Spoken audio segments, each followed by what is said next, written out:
Now turn to Section 4. Section 4. You will hear part of a lecture about the biography of Samuel Cunard and his shipping company. First, you have some time to look at questions 31 to 40.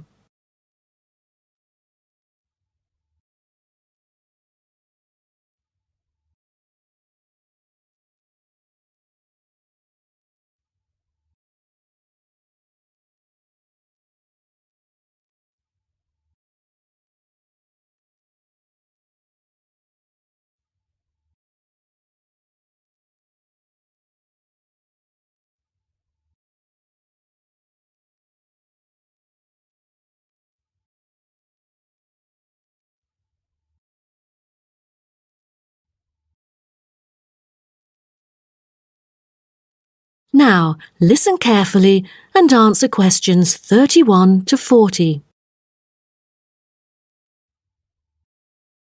Good morning, class. In the last few lectures, I've talked about the history of technology in the business area. But today, I want to use Samuel Cunard as our case study, who was a shipping magnate that founded the Cunard line. Now, Cunard was born in Canada. When he first left home, he was still a teenager. Then he came into a US company as a worker and learned how to sail there. During the War of 1812, Cunard volunteered for service in the 2nd Battalion of the Halifax Regiment Militia and rose to the rank of captain. He held many public offices, such as volunteer fireman and lighthouse commissioner, and maintained a reputation as not only a shrewd businessman, but also an honest and generous citizen. When he went to England, his friends cooperated with him, and together they coined a shipping company. The company had instant wealth and could deal with more than one cargo, for its major business was in North America and the Atlantic. From then onwards, Cunard became a highly successful entrepreneur in British shipping, and one of a group of 12 individuals who dominated the affairs of England. In 1838, the British government, impressed by the advantages of steam sailing for making regular passages, invited tenders to carry the transatlantic mails by steamer.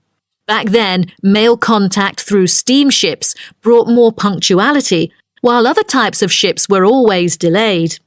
The journey times were flexible, with a transatlantic crossing lasting for 6 weeks and with no fixed times of departure or arrival. So it was never known when the mail would arrive, or, since so many sailing ships foundered, whether it would arrive at all.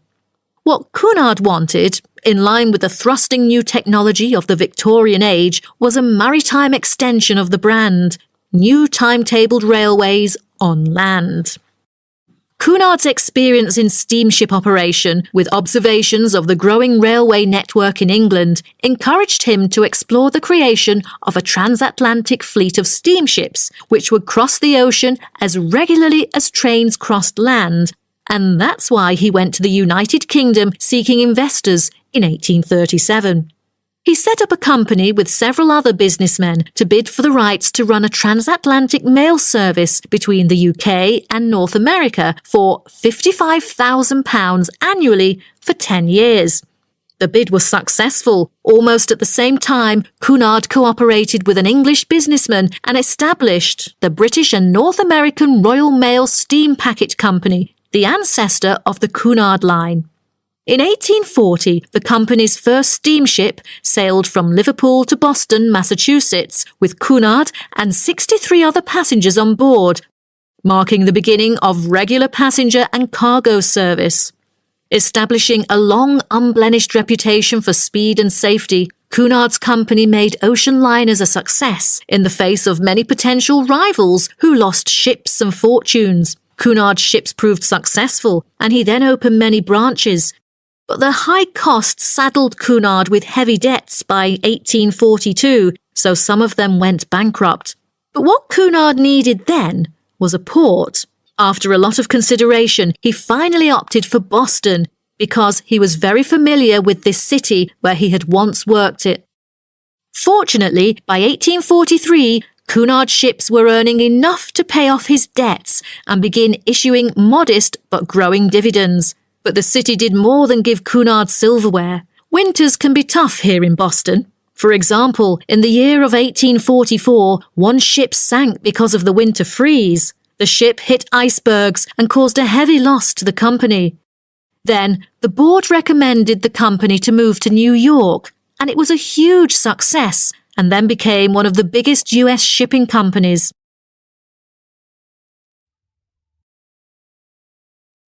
Cunard himself made safety his priority, and to this day, Cunard has never been responsible for the loss of a single passenger or a single mail bag on the Atlantic run. Cunard's conservative nature enabled his company to see off rivals and to take a measured and steady approach when it came to the introduction of new technology like radio communication.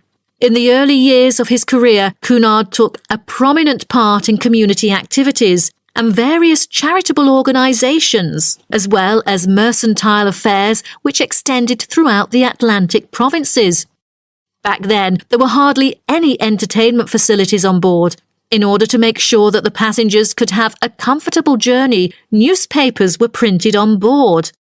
Cunard was gratefully remembered for employing his capital in shipbuilding activities in the hard times of the 1830s because this enterprise had circulated money where there would otherwise be poverty and stagnation.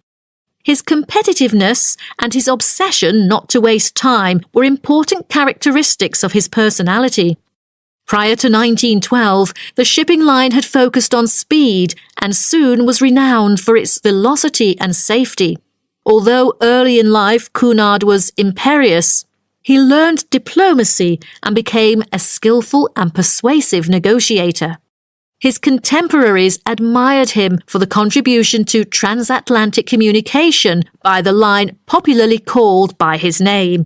After that, for affluent transatlantic passengers, Cunard brought new levels of luxury to ocean travel: lavish suites, a swimming pool, gymnasium, ballroom, electricity, and more, just like that of luxurious hotels. Okay, so does anyone have any? That is the end of section 4. You now have half a minute to check your answers.